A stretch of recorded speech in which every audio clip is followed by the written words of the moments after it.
السلام عليكم. يوسف السيد راضي من اسكندرية، بتاع فريسك. الشغل مش عيب ولا حرام، العيب اللي انت تقول هات او تمد ايدك وتحتاج. انا بقالي 12 سنة شغال في الفريسك، طالب في كلية تجارة، او كنت عشان ما بقاش كداب كنت في كلية تجارة وحولت عشان والدي توفى،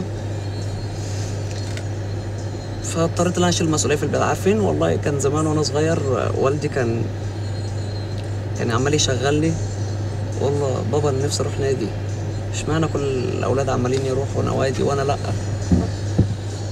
عايز اعيش اللحظه شبه ما هم كلهم عايشين. بس انا قال لي بكره هتفهم. انا بقالي 6 سنين بحب في واحده ومش عارف اخطبها. 5/1 الجاي تكمل 6 سنين. بقول يا رب، ما فيش حاجه غير قدام ان انا اقول يا رب. تعبت بجد، تعبت.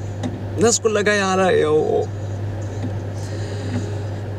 نفسي اعمل حاجه، بس في البلد دي انا مش عارف اعمل حاجه. طب يعني مش عارف اقول ايه. هذا البرنامج برعاية بيك رولز وبيك ستيكس.